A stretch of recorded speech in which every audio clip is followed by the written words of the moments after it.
勤劳的姑娘和懒惰的姑娘。从前有一对半路老夫妻，两个人结婚前都各自有一个女儿。老妇对现在丈夫的女儿一点都不好。有一天，她把这个女儿撵出了家门，让她去找活干。姑娘就这样走了。她走啊走啊，遇到了一棵梨树。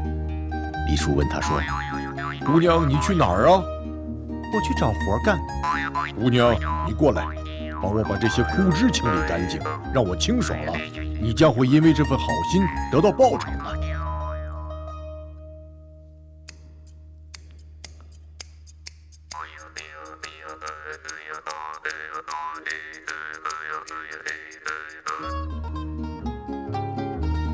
姑娘继续前行，又遇到一棵葡萄树。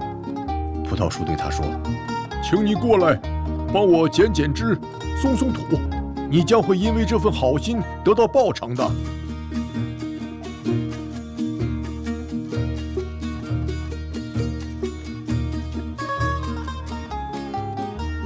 姑娘继续前行，接着遇到了一个破烤炉。“请你过来，姑娘，帮我修好。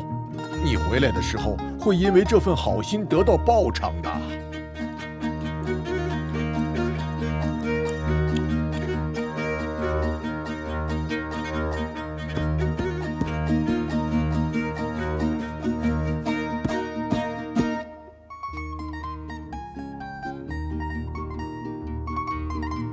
姑娘又遇到了一口井，这口井已经破烂不堪。“姑娘，你去哪里呀？”“到很远的地方去找活干。”“你帮我收拾一下吧，你回来的时候会因为这份好心得到报偿的。”姑娘清理了水井，还汲出了陈旧的水。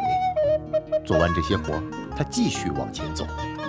这时，她遇到了一只狗。“请你清理一下我吧，帮我剪一下毛，你将来会得到报偿的。”姑娘为狗剪了毛，把它整理得干干净净。这只狗道了谢，姑娘继续往前走。走着走着，她看见一栋漂亮的房子。房子里住着仙女。仙女们问她去哪里，姑娘说要去找活干。“就留在我们这里吧，这儿有7个房间，你负责打扫其中的6间，但第7间你不要进去。”姑娘就留在了这里，一干就是1年。1年后的一天，她说：“现在我要回家了，我要告诉爸爸和妈妈我都做了什么活。”“你会得到你应该得到的。”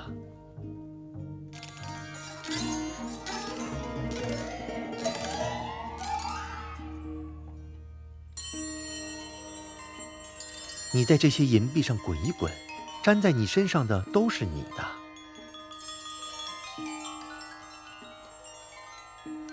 现在你在这些金币上滚一滚吧。姑娘在这些金币上滚了几圈，然后站起来告别了。在回去的路上，她遇到了那只狗。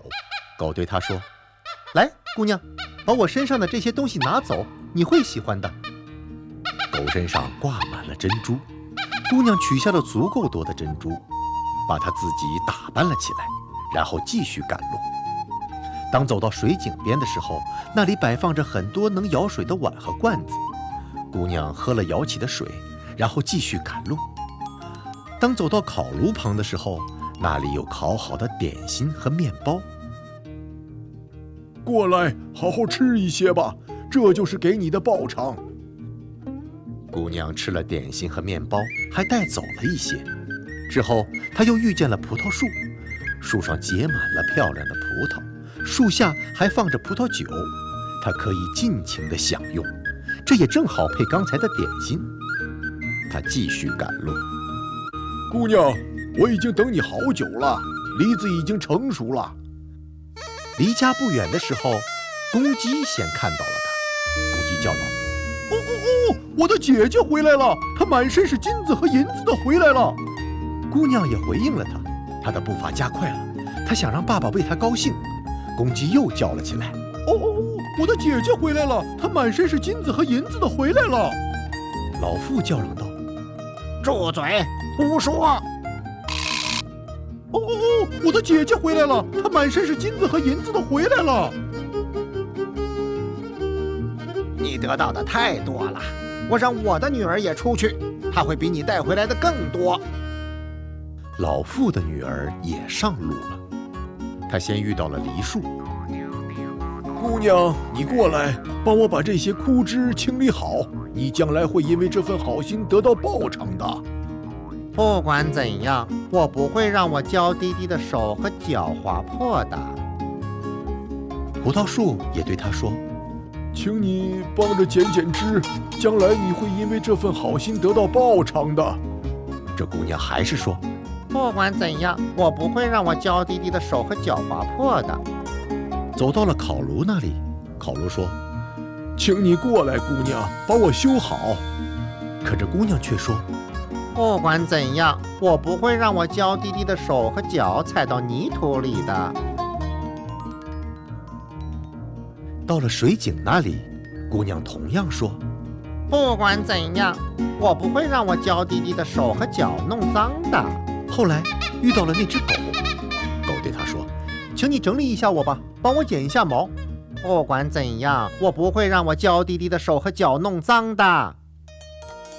他继续往前走，这时他来到了一处大大的城堡，他请求住上一晚。仙女们问他去哪里，他说去找活干。仙女们对他说：“那就留在这里吧，这儿有7个房间，你负责打扫其中的6间，但第7间你不要进去。”他打扫了6个房间，一开始没有进第7个房间，不过有一天他还是进去了。看到房间里满是蛇和蛤蟆，这些毒物把他咬得遍体鳞伤。他出来后说：“再也不在这儿干活了。”他没有得到任何报酬。路上，他先碰到了那只狗，他想要狗身上的珍珠。“你当时都不帮我清理干净，你还是走你的路吧。”他难过地走到了水井那里，他很口渴。“你走开！你只想到你的手和脚，现在什么也得不到。”他走到烤炉旁，那里正烤着点心和面包。当他把手伸进烤炉想去拿的时候，他的手被烫了，他无法再拿了。他继续走到了葡萄树这里，他想摘一串葡萄，拿一杯葡萄酒，葡萄树却打了他的手。到了梨树那里，他连一只梨也摘不了。离家不远的时候，公鸡跳到了栅栏门上，叫道：“哦哦哦，我的姐姐浑身是伤的回来了。”凶恶的老妇走过来说道：“胡说，她应该是满身金子的回来了。”可是公鸡还是这样说：“哦哦，我的姐姐浑身是伤的回来了。”胡说，她是满身金子回来的。哦哦，我的姐姐浑身是伤的回来了。胡说，胡说，胡说！老妇惊叫起来。老父亲说道：“看，我的女儿比你的女儿做得好。”他们开始争吵起来。最后，老妇和他的女儿彻底离开了。后来，老人和他的女儿一直好好的生活着。